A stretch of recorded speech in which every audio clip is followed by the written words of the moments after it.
आयोजकों से निवेदन है कि चाय वाला ही तो भेजा है, चाय तो होगी।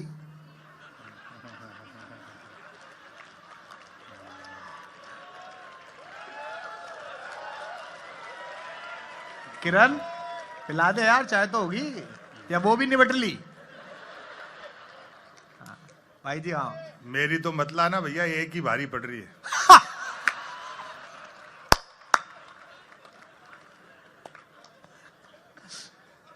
समय की सीमाएं बता दी गई हैं। आपको डॉक्टर कुमार विश्वास को सुनना है, मंजर भोपाली जी को सुनना है, और मुझे कम बोलना है। हालांकि सबसे मुश्किल काम है इस दौर में कम बोलना। हम हिंदुस्तानी लोग आध पौन घंटा तो रॉन्ग नंबर पर ही बात कर लेते हैं।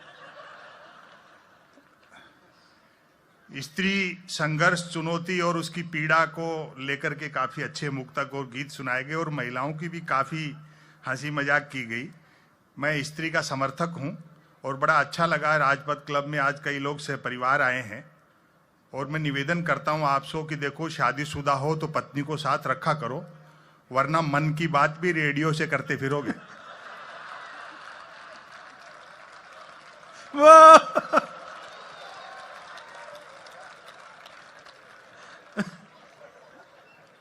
यूं भी स्त्री का त्याग संसार में पुरुष से बड़ा है।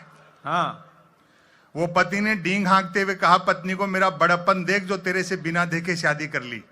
पत्नी बोली, मेरी भी हिम्मत देख जो तेरे को देखने के बाद भी मना नहीं किया।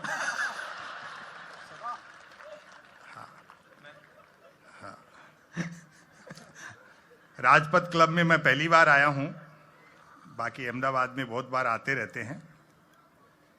हम कवि लोग हैं, जैसा डॉक्टर कुमार विश्वास ने बताया कि किसी के लिए कुछ राजनीति और इन सब चीज़ों से हमारा कोई सरोकार नहीं है।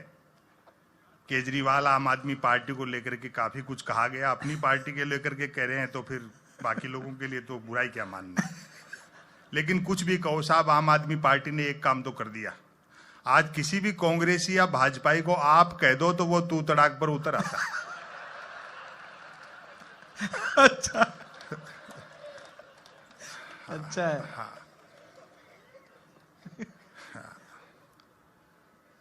यही सब हम लोगों के विषय हैं राजनीति के।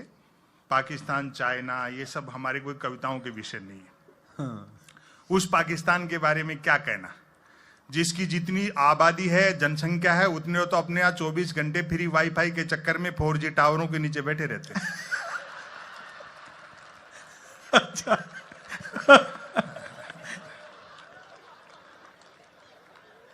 और पाकिस्तान से भी युद्ध हुआ तो इस बार आर पार की होगी। अच्छा, 62 वाला हिंदुस्तान नहीं है। हम जीतेंगे और उस खुशी में फिर चाइनीज पटाखे फोड़ेंगे।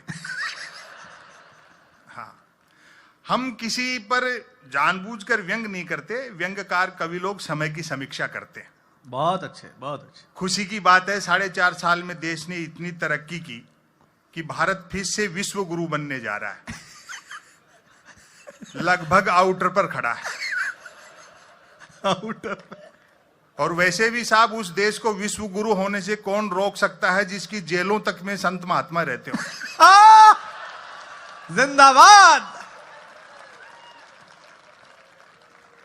हाँ। 4 साल, 4.5 साल से एक कैसेट बज रहा है। डीजल पेट्रोल हमारे हाथ में नहीं है। रुपया अंतरराष्ट्रीय कारणों से गिर रहा है। भ्रष्टाचार, महंगाई के लिए कांग्रेस जिम्मेदार है। बाकी सारी समस्याएं नेहरू छोड़ गए। फिर भी कोई दिक्कत हो तो पाकिस्तान चले जाओ। बहुत। फिर भी कोई दिक्कत हो तो मूर्तियां आकाश, सूर्य, प्रजातंत्र पहले से लग रहा है। हाय हाय हाय हाय, क्या बढ़िया लाइन है, वाह।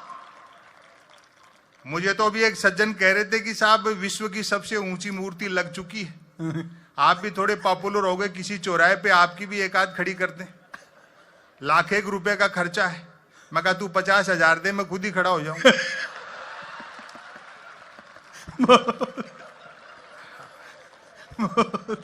मेरे ये समझ में नहीं आई साहब कि नेहरू को छोटा करने से पटेल कैसे बड़े हो जाएं। वाह वाह वाह। शायद नौजवान पीढ़ी जानती नहीं, हम भावनाओं में बह जाते हैं, भाषणों में बह जाते हैं, खो जाते हैं। जिस सरदार सरोवर के तट पे पटेल की सबसे ऊंची मूर्ति लगाई गई, उसी सरदार सरोवर का शिलान्यास ही पंडित नेहरू ने किया था। क्या बात है, क्या बात है, सच्ची बात है। मिथकों के नाम पर, महापुरुषों के नाम पे लड़ाया जाता है। बीजेपी के एक बड़े नेता ने कह दिया कि बापू का आजादी के आंदोलन में कोई योगदान नहीं रहा। हमने उसका बुरा नहीं माना कि भाई हो सकता है खुद के बापू के लिए कह रहा। कमाल है, तालियां तो बजनी चाहिए भाई, औसम है। फिर इन्हीं की पार्टी के एक प्रदेश के स्वास्थ्य मंत्री ने कह दिया कि जब से नोटों पे गांधी का चित्र छपा है, नोटों की कीमत घट गई। यही भारतीय प्रजातंत्र की खूबसूरती है कि शारीरिक और मानसिक रूप से बीमार आदमी भी स्वास्थ्य मंत्री बनाई जा सकता है। अच्छा है, बहुत अच्छा। फिर पार्टी अध्यक्ष ने तो यह कह दिया कि गांधी का आजादी के उस गांधी जो है वो एक चतुर बनिया थे। ऐसा मूर्खताओं से बड़ी चहल पहल है इस देश में। पहली बार नहीं हुआ। गांधी जैसा एक विराट व्यक्तित्व जिसने हिंदुस्तान को निर्भीक होना सिखाया, सारी दुनिया को एक दृष्टि दी, ऐसा पहली बार नहीं हुआ। आपको ध्यान होगा बाबा रामदेव पर जब लाठीचार्ज हुआ रामलीला मैदान में, तो भाजपा ने राजघाट पर धरना प्रदर्शन किया। और आज की जो सुषमा स्वराज हैं विदेश मंत्री, हालांकि वो कितनी है तो आप भी जानते हो।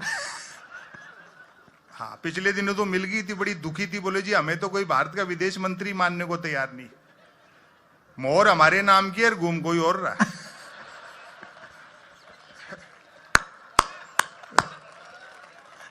मैंने कहा सुषमा जी दुखी मत हो, दुनिया मान जाएगी आप ही भारत की विदेश मंत्री हो, बस इतना सा कर लो। दिल्ली में आपको जो बंगला है जिसके बाहर नेम प्लेट लगी है सुषमा स्वराज विदेश मंत्री भारत सरकार, नीचे ब्रैकेट में लिखवा लो मैं ही हूं।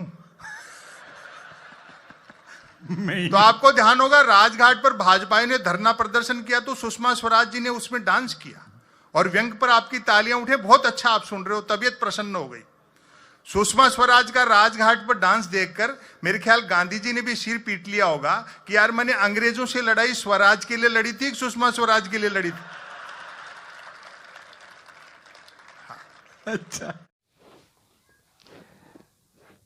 फ्रेंड्स, हमको उम्मीद है कि ये ब्लॉग आपको बहुत पसंद आया होगा। अगर पसंद आया हो तो प्लीज कमेंट्स बॉक्स में अपने कमेंट्स लिखिएगा, लाइक कीजिएगा और सब्सक्राइब जरूर कीजिएगा। आपका एक सब्सक्राइब हमारा हौसला बढ़ाएगा और अपने दोस्तों को शेयर कीजिएगा। हम जल्द मिलते हैं अगले ब्लॉग में। इजाजत दीजिए आसिफ को। नमस्ते, जय हिंद। फिर मिलते हैं अगले ब्लॉग में।